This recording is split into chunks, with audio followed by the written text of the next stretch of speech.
आए दीदी लो, बहुत दर्द भरा एगो बुढ़िया माई के कथा है, पूरा जरूर सुनम लो। हर हर महादेव, हर हर महादेव। ये सावन महीना आइल बा तो कैसे नहाए गई बड़ी बुढ़िया, कैसे का भइल बा सुनी लो।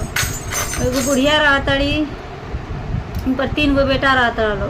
तीनों बेटा के शादी में की कैले रहत। शिव चर्चा में जा तड़ी, जान जाए लो जे जाला हमेशा उ ना जाए तो ओकर जीव ना मानी।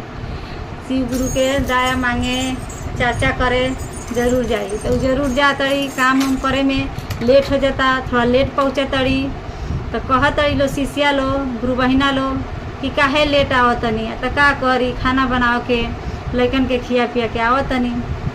तो ठीक बा, ऐसा बाप तार लइका बड़ हो गल बा ना, बड़का लइका के शादी कर दा। तो ठीक बा, तो अली अपनी पति से राय ले हली, कहली अच्छा ठीक बा, तो रहली ठीक ठाक से, तो शादी कैली।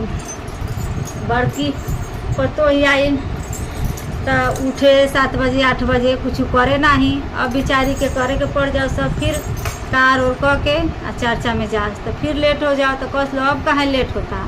अब तो पतो ही आ गई बड़ी, अब तो चर्चा में तक समय से आ जाए के चाहिए। तो का करी। अब बुढ़िया सोचस कि नया नोचर आयल बड़ी तो 2-4 दिन 10 दिन ऐसे करी हन, ओकरी बात करे लगी हन।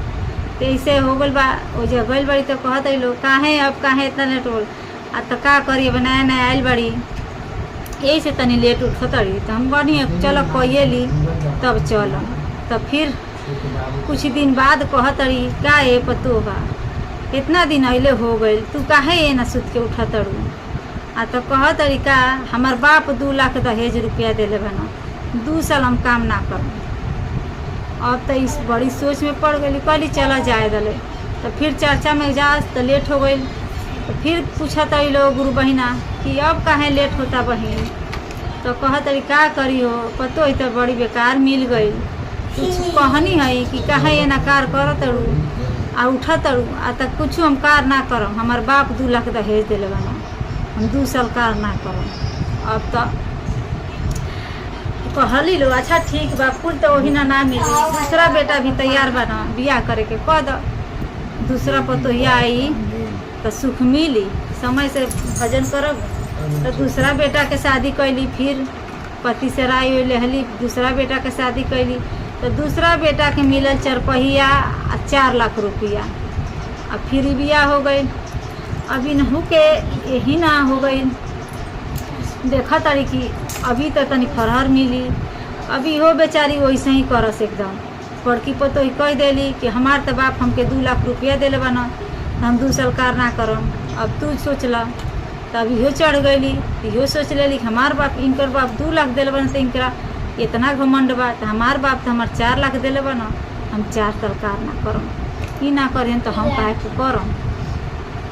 तब का कैली कि चर्चा में फिर गईली लेटे।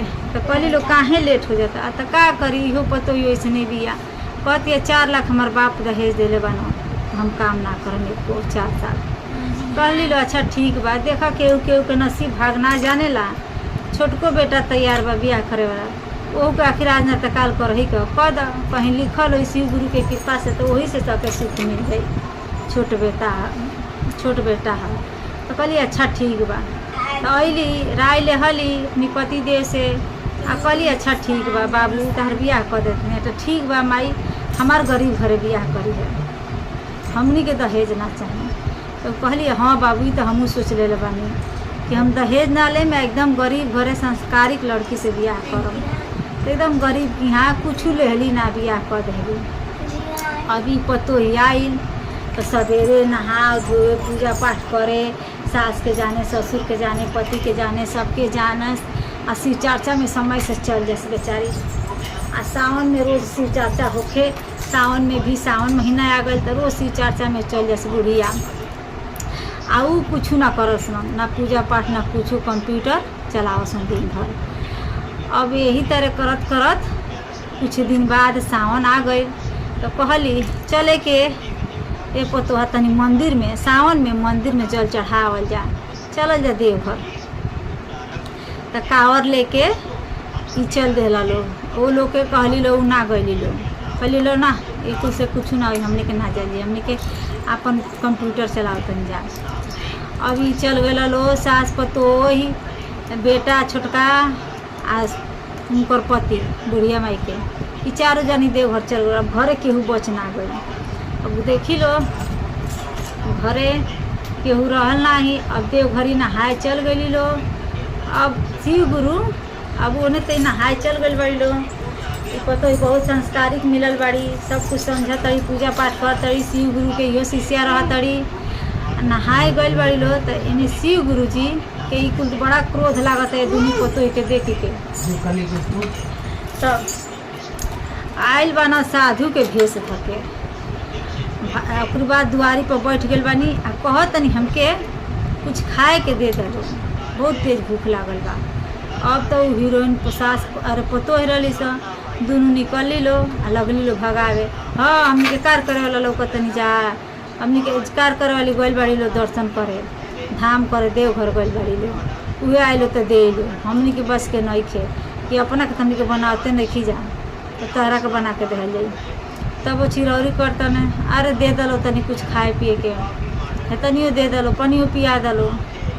तो वो लोग को भला पार लागता कुछ पहले नहीं खिलो तो ना हमनी के कुछ ना दे दे, तू जैसे जा पहले। अब जबरदस्ती कही के भगात हो। आ गाँव टोला महला देखता आ सभे जानते बा कि कुछ करेली से नहीं। आ सभे देखता कि एगो साधु के कि कैसे ललकार के भगावत है।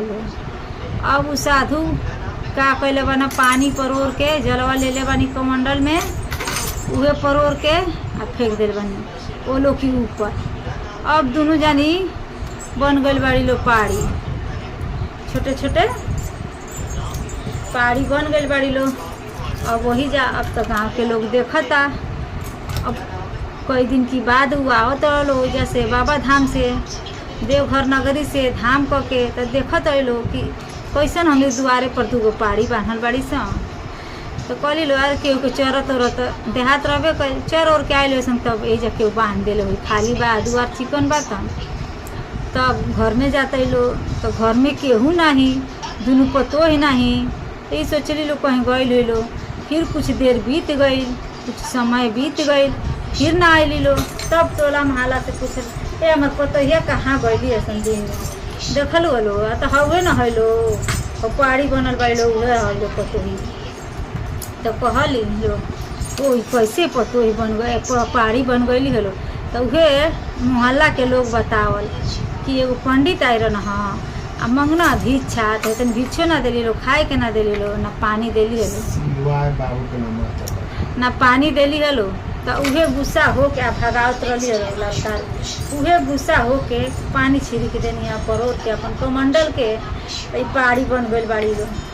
अब तो शिव गुरु से मंदिर में गईली, मंदिर में बुढ़िया माई गईली आ लगली हाथ जोड़े मुड़ी पटके हे शिव गुरु दया करी दया दे हमारी पतोही कुल के जेना रही लो ना कह दी। हम वो लोग के संती गलती के माफ़ी मांगतनी, कुछ वो लोग के मत करी, पहाड़ी ओड़ी मत बनाई। हे शिव गुरु बहुत विनती कैली, हम शिव चर्चा कहवाए महू लोग के मनाए। तब माने शिव गुरु जी प्रकट साधुए के भेज धके फिर दुआरे कहनी कहनी अच्छा ये अब घरे आ गईली।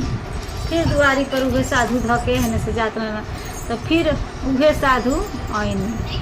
तो कहनी ठीक बा ये हमके पानी तो ना पियली हलो, ठीक बा बुढ़िया माई तू पानी हमके पिया दा।